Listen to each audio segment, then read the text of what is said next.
निपुण थी, फिर भी उसका बलात्कार हुआ। उससे कहा गया था अब तुम सशक्त हो, न केवल खुद के लिए बल्कि आने वाली पीढ़ी के लिए भी। आज पीढ़ी तो क्या, उसके रक्त का हर एक कतरा मांग रहा है इंसाफ।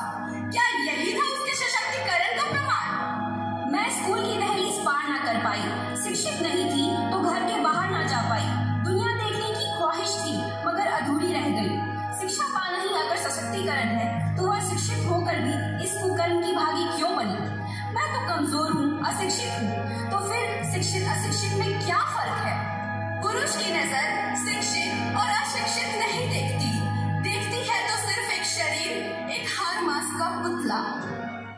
मैं मुजफ्फरपुर की दलित बेटी, अभी तक आपने शिक्षित और सियाब बेटी सुनी। मैं तो दलित हूँ, आप सुनेंगे मेरी भी कहानी। जन्म से जब माना था अछूत, फिर क्यों मुझे हाथ लगाकर खुद को मलिन किया? जब थी मैं दलित तुच्छ, तो क्यों अपनी शान का सौदा किया? 14 साल की बच्ची थी, बेबस थी, लाचार थी, बचा लो मुझे, मैं भी डर से चिल्लाई थी।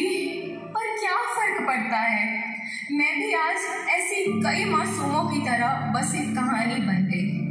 वह सारी लड़कियां आज तुमसे सवाल करती है समाज, आखिर कब रुकेगा ये सिलसिला?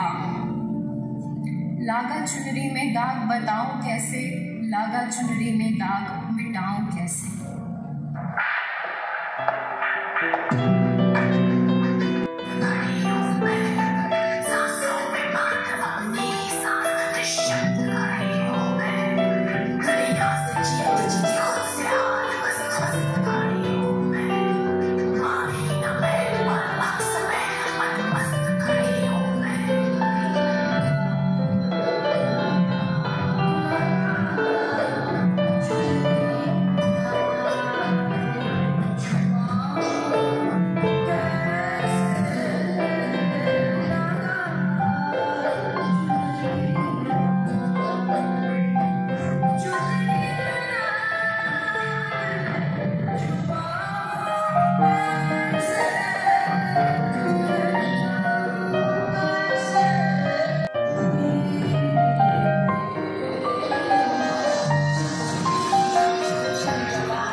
जलती हुई मशालों की अंगारे अपने दिलों में जलाए हम संघर्ष करते रहेंगे।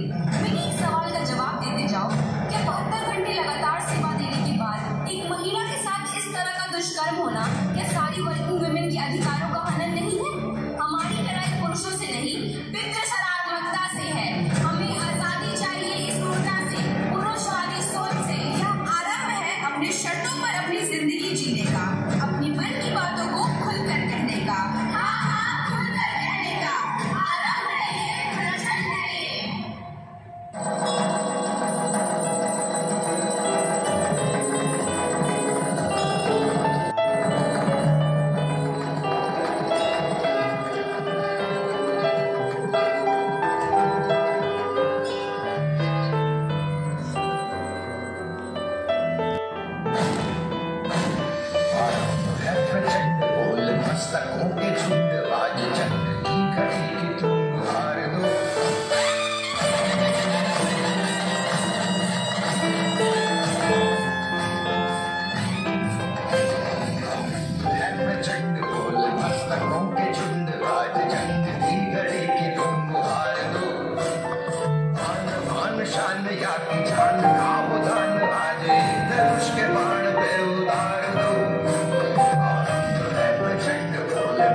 नृत्य की हर धुन में जागा है सशक्त नारी का स्वर। शिक्षा से प्रकाशित हो, बढ़े आगे हर एक कदम पर। यही है पटना विमेंस कॉलेज का स्वप्न, यही है उसका मान। हर स्त्री बने प्रेरणा, बदलते समाज और देश की पहचान। बदलते समाज और देश की पहचान।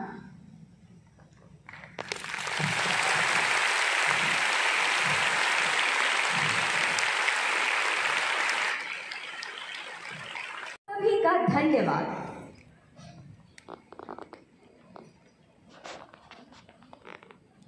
अब मैं परम आदरणीय महाधर्म प्रांत के महाधर्माध्यक्ष श्रद्धेय सेबेस्टियन कलपुरा से अनुरोध करती हूँ कि वे कृपया मंच